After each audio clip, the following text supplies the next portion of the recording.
Salam la famille.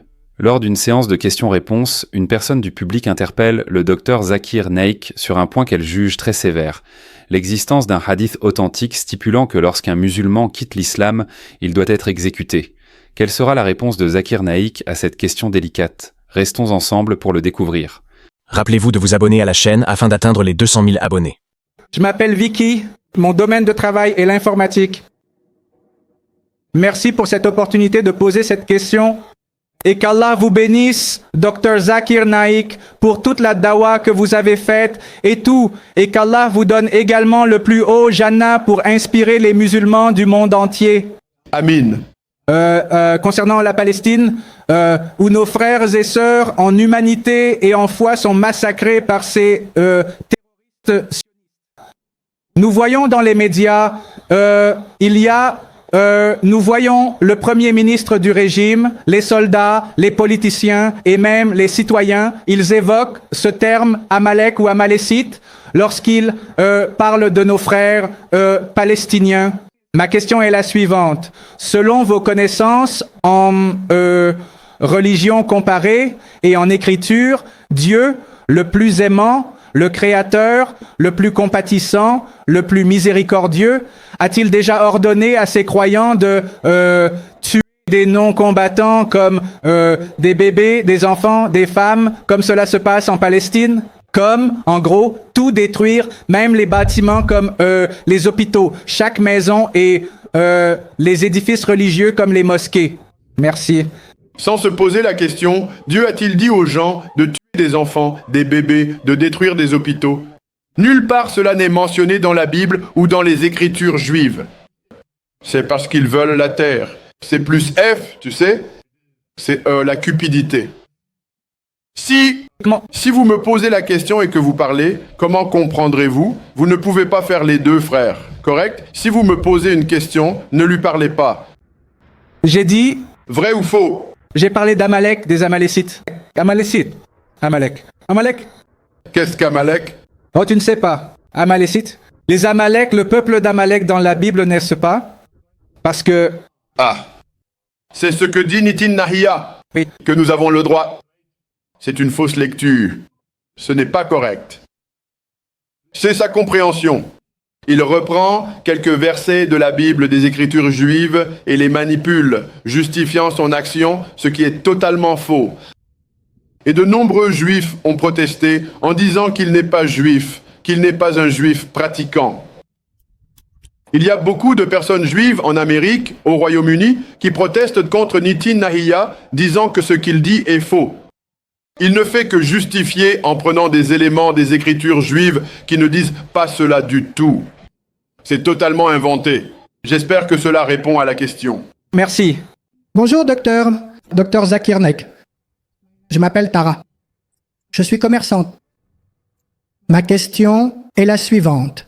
Il y a une différence fondamentale et significative entre la façon dont un chrétien ou, plus généralement, un individu non musulman se convertit à la religion islamique et la situation inverse, c'est-à-dire lorsqu'un musulman de confession islamique se convertit à une autre religion ou à une autre croyance. Ce que je voudrais demander, c'est pourquoi l'islam réagirait-il de manière aussi violente? Il s'éloignerait de cette personne ou quelque chose comme ça? Demandez-vous, lorsqu'une personne devient murtade, pourquoi la communauté musulmane est dure avec elle? C'est ce que vous demandez? Oui. Je comprends la déception que vous ressentez, mais je ne pense vraiment pas qu'on doive aller aussi loin que cela. Le frère a posé la question. Lorsqu'un non-musulman devient musulman, nous sommes heureux. Mais si un musulman devient non-musulman, pourquoi sommes-nous en colère? Oui. Merci. Frère? Oui. Si votre fils fait de la charité, fait de bonnes actions, devient médecin, sauve des vies humaines, serez-vous heureux ou triste? Heureux et... Si votre fils devient un voleur, un cambrioleur, un meurtrier, serez-vous heureux ou triste? Je serai triste. Voilà la réponse. Quelqu'un qui quitte le mauvais chemin pour le droit chemin, c'est comme un non-musulman qui vient à l'islam. Et si quelqu'un qui est musulman prend le mauvais chemin, vous devriez être triste parce qu'il passe du droit chemin au mauvais chemin. Un musulman est une personne qui soumet sa volonté à Dieu. Un musulman est une personne qui suit les enseignements du Coran, les sahadiths. Donc, si quelqu'un de bien devient mauvais, nous devons être tristes. C'est logique. J'espère que cela répond à votre question. Assalamu alaikum wa rahmatullahi wa barakatuh. Merci beaucoup. Je m'appelle Raftika Dewi, je suis médecin. Mon domaine est la médecine intégrative holistique. J'aimerais demander le tafsir ou le sens profond dans le Coran Al-Baqarah, le verset 62. Certes, ceux qui ont cru, ceux qui étaient juifs, chrétiens ou sabbins, ceux d'entre eux qui ont cru en Allah et au jour dernier et qui ont fait le bien, auront leur récompense auprès de leur Seigneur. Ils n'auront aucune crainte à avoir et ne seront pas affligés. Ma question est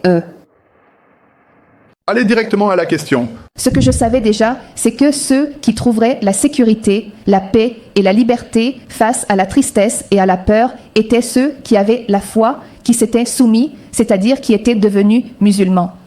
Comment se fait-il que ce verset dise d'abord que les Juifs, les chrétiens et les Sabéens pouvaient aussi en faire l'expérience? Elle vous pose une question basée sur le verset du Coran, Sourate Al-Baqarah, chapitre 2, verset 62. C'est également répété dans la sourate Al-Maïda que si vous êtes un Sabéen, un Juif ou un chrétien, si vous croyez au Coran et croyez en un Dieu, vous obtiendrez le meilleur de la vie. Donc la question est, comment les Juifs et les Sabéens, comment peuvent-ils obtenir le meilleur? Comment seront-ils en sécurité? Ce que vous devez comprendre, c'est que ce verset, si vous lisez le tafsir comme vous m'avez demandé de le mentionner, parle d'une question. Les Sabéens, les Juifs, les chrétiens, peuvent-ils aller au paradis? S'ils acceptent l'islam, pourquoi pas? La réponse à cela, si vous la vérifiez avec le Coran dit dans la sourate Al-Imran, chapitre 3, verset 110. Kuntum khayra ummatin ukhrijat linnas. Nous, les musulmans, sommes ici le meilleur des peuples que vous souhaitez pour l'humanité. Ta'miruna bil ma'rufi wa tanhuna anil munkari tu'minuna billahi. Parce que nous ordonnons le bien, interdisons le blâmable et croyons en Allah. Waloi amana ahlul kitab laqana khayran lahum minhumul mu'minuna wa aktharahumul fasiqun. Si les gens du livre avaient eu la foi, cela aurait été mieux pour eux. Minhumul mu'minun. Parmi eux, il y en a qui sont mu'min. Wa aktharahumul fasiqin. Cette majorité sont des transgresseurs de la pauvreté. Ainsi, le Coran dit que parmi les ahlul kitab, il y en a qui sont mu'min. Par exemple, si vous savez qu'à l'époque du prophète, le parent de Khadija, qu'Allah soit satisfait d'elle, Ibn Nawfal, avait prédit que Muhammad, paix et bénédiction sur lui, serait chassé de son pays par son propre peuple.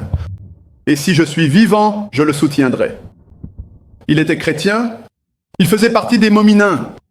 Donc Allah dit dans le Coran qu'il y a certains chrétiens qui sont momines. Donc selon moi, cela fait référence à ces chrétiens, ces sabéens, ces juifs qui sont momins, pas aux juifs en général. Il y a plusieurs versets qui parlent d'eux, disant qu'ils sont sur la mauvaise voie. Comment le Coran pourrait-il se contredire? Pourquoi ne se contredirait-il pas? Donc, selon moi, ce verset fait référence à ces personnes qui sont, ou à ceux qui accepteront la religion. Il y a deux tafsirs. L'un des mufassirines demande, peuvent-ils aller au paradis? Oui, s'ils acceptent l'islam, ils iront au paradis, s'ils croient. Parmi eux, quelques vrais croyants ou momins, mais la majorité sont des transgresseurs. J'espère que cela répond à la question. Oui. Je connaissais déjà les Juifs et les chrétiens, mais je ne comprends pas vraiment qui sont les Sabéens, les Sabi'in. Que signifie ce terme Sabi'in? Les Sabi'in sont un autre groupe de personnes. Certains disent qu'ils pourraient être des adorateurs du feu. Les Sabéens, peut-être des adorateurs du feu, peut-être les Parsis. C'est un autre. Nous connaissons les Juifs, nous connaissons les chrétiens. Il y a des gens qui sont venus entre les deux. Et certains des Mufassirins disent qu'il pourrait s'agir des Parsis. Peut-être. J'espère que c'était la question. Merci. Ma question, puisque j'ai participé à des discussions interreligieuses avec mes amis non musulmans, j'ai deux questions difficiles auxquelles je n'arrive pas à répondre. Alors peut-être que vous pouvez m'aider. Pouvez-vous poser votre première question? D'accord. Alors, il y a un hadith sahih qui dit que ceux qui quittent l'islam peuvent être tués. Et cela ne contredit-il pas le verset coranique qui dit qu'il n'y a pas de contrainte en religion? Alors, comment réconcilier cela? Merci.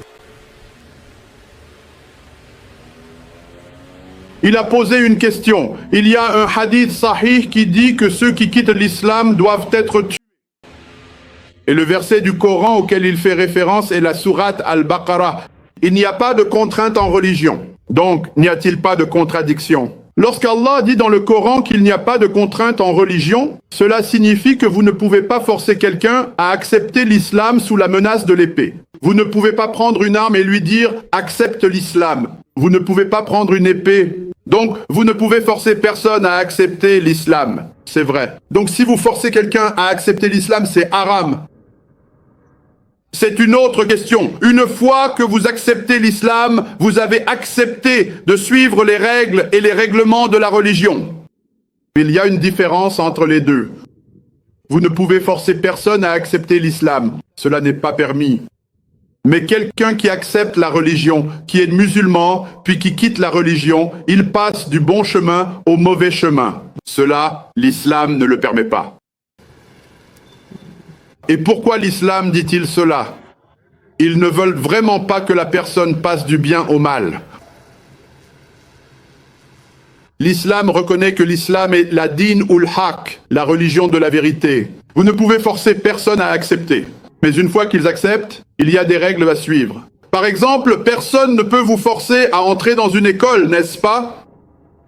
Oui. Quelqu'un peut-il vous forcer? Non. Mais une fois que vous entrez à l'école, vous devez porter l'uniforme, n'est-ce pas? Oui. Vous devez respecter le professeur, n'est-ce pas? Oui. Vous devez passer les examens, n'est-ce pas? Oui. Si tu échoues, alors tu rates ou pas? À 100%.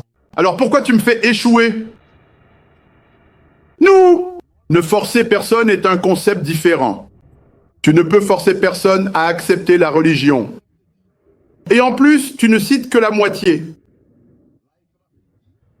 Il n'y a pas de contrainte en religion. La vérité se distingue clairement de l'erreur. Quiconque saisit la main d'Allah subhanahu wa ta'ala, il te sortira des ténèbres vers la lumière. Il te fera passer des ténèbres à la lumière.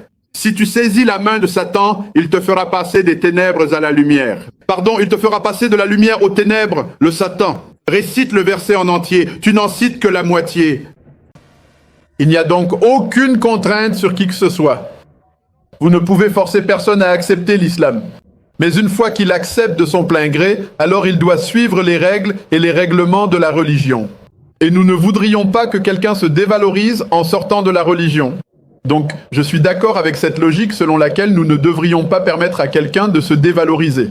C'est donc la raison pour laquelle ce sont les règles établies par Allah. J'espère que cela répond à la question. Mais pourquoi devrais-je être puni? Pourquoi devrais-je être tué si je veux quitter l'islam?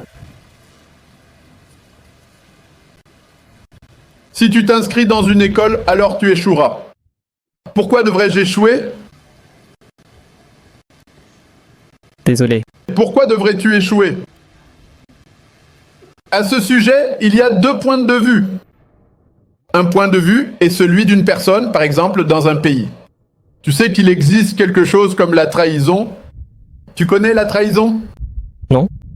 La trahison signifie clairement que vous vendez les secrets importants du pays à l'ennemi juré, ce qui est un acte grave. Si vous faites cela, dans la plupart des pays, la peine de mort ou la réclusion à perpétuité. Si vous le faites, vous ne pourrez pas dire « Pourquoi ce pays m'impose-t-il la peine de mort? Pourquoi as-tu fait cette erreur ?» Peux-tu argumenter? Non. Non, non, je veux le faire. Je veux vendre. Certainement pas. C'est la loi du pays. Pourquoi êtes-vous devenu citoyen du pays? Mais je ne peux pas faire ça à quelqu'un d'autre qui n'est pas citoyen du pays. Est-ce que tu comprends? Oui. Voilà donc les règles du pays. Ils sont logiques. Et cela a pour but d'aider la personne à rester sur le droit chemin. Allah veut que la personne aille au paradis. C'est pour cela que ce sont des moyens de dissuasion, afin qu'il reste sur le droit chemin. Ceux qui ne connaissent pas la beauté de l'islam peuvent penser que c'est illogique. Je te pose une question. Ton fils veut sauter d'un immeuble de 10 étages. J'ai vu Superman. Vas-tu le permettre? Vas-tu le permettre? Non. Non, mais la liberté c'est « laisse ton fils sauter ». Il dit « je suis Superman ». Superman saute, il ne meurt pas. Qu'est-ce que tu feras? Tu vas le laisser sauter? Non. Pourquoi? Parce que Tu es un père très sévère. Peut-être que tu vas même le gifler, n'est-ce pas? Oui. Pourquoi? Pourquoi tu ne le giflerais pas? Oui, parce que je préfère le gifler plutôt que de le laisser. Plutôt qu'il ne meure. Oui. Ici aussi, il vaut mieux mourir que d'aller en enfer. Tu comprends? Oui, merci. Sinon, tu iras en enfer. Donc, nous ne voulons pas que les musulmans aillent en enfer. Oui. J'espère que cela répond à la question. Merci. Rappelez-vous de vous abonner à la chaîne afin d'atteindre les 200 000 abonnés.